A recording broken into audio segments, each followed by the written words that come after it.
नमस्कार दोस्तों। एचएससी का सरकार पर दबाव है। ओआरपीओ थर्ड टेबल में दोस्तों जबरदस्त पेंशन बढ़ोतरी वगैरह विसंगति। ओएमजीसी रिपोर्ट दोस्तों, इसके बारे में हम पूरी स्पष्ट रूप से बात करेंगे। फिलहाल दोस्तों ये खुशखबरी है, अगर कहें तो सुप्रीम कोर्ट ने दोस्तों केंद्र सरकार को ओआरओपी दोस्तों विसंगतियों को 14 नवंबर 2024 तक सुधारने का आदेश दिया है।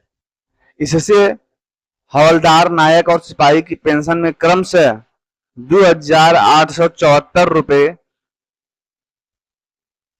या 2,22 रुपए और 4,463 रुपए की बढ़ोतरी की संभावना है। यह फैसला पेंशन धारकों के लिए आर्थिक सुरक्षा और स्टेबिलिटी जो है वो लेके आएगा। हाल ही में सुप्रीम कोर्ट ने केंद्र सरकार को तगड़ा झटका देते हुए ओआरओपी की विसंगतियों को सही करने का आदेश दिया है। इस फैसले के बाद सरकार पर जबरदस्त दबाव है, जिससे पेंशन में बड़ी बढ़ोतरी की संभावना दिख रही है। ओआरओपी पर सुप्रीम कोर्ट का आदेश क्या है?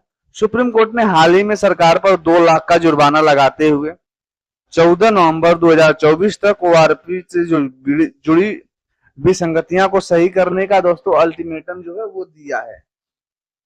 कोर्ट ने कहा है अगर समय सीमा के भीतर सुधार नहीं किया गया तो कोर्ट खुद ही उचित निर्णय लेगा। इसी आदेश ने पेंशनरों के बीच खुशी की लहर दौड़ा दी है। कोर्ट ने यह फैसला करते हुए सरकार को स्पष्ट निर्देश दिए हैं कि ओआरओपी की विसंगतियों को दूर किया जाए और पुराने पेंशनरों के हित में जो है कदम उठाया जाए। पेंशन में संभावित बढ़ोतरी। हवलदार ओआरओपी थर्ड के तहत हवलदार की पेंशन में 2,874 रुपए की बढ़ोतरी होगी। जिन हवलदारों ने 26 साल सेवा दी है उसकी पेंशन में यह वृद्धि होगी, जिससे उसकी आर्थिक स्थिति जो है वो बेटर होगी। नायक की पेंशन में दोस्तों 2,022 रुपए की बढ़ोतरी होगी। 24 साल सेवा देने वाले नायकों के लिए बढ़ोतरी उन्हें वित्तीय सुरक्षा प्रदान करेगी। सिपाही की पेंशन में 4,463 रुपए की बढ़ोतरी होगी। इस बढ़ोतरी से सिपाहियों के जीवन की आर्थिक सुधार आएगा और उनके परिवार को भी लाभ मिलेगा। सुप्रीम कोर्ट ने दोस्तों सुनवाई है।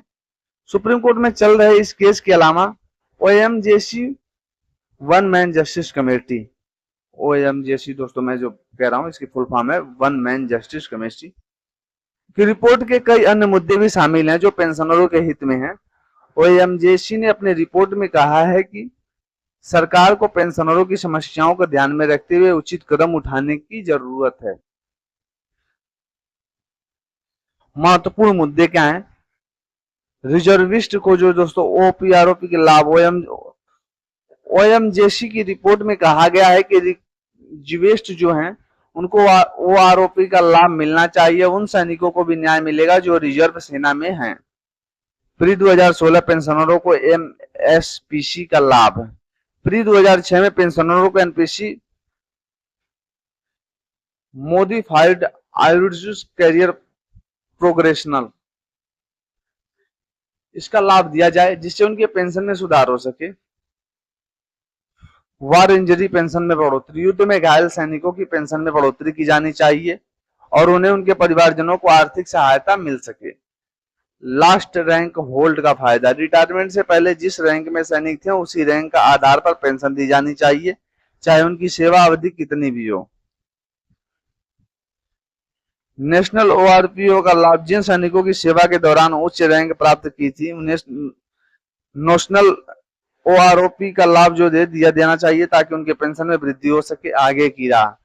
सरकार को अब इन सभी मुद्दों पर विचार करना होगा। अगर सुप्रीम कोर्ट में चल रहे रेगुलर कैप्शन में केस में पेंशनरों के पक्ष में फैसला आता है तो बाकी मुद्दों पर भी सरकार सुनवाई का दबाव बढ़ेगा। इससे पेंशनरों को न्याय मिलेगा, उम्मीदें और बढ़ जाएंगी। उम्मीद की आने वाली समय में ओआरओपी में बड़ी बढ़ोतरी देखने को मिलने वाली है। फिलहाल दोस्तों इस पे हमारी नजर बनी हुई है। जैसे इस पे दोस्तों कोई नया अपडेट आता है मिलते हैं नए वीडियो में, तब तक के लिए थैंक यू।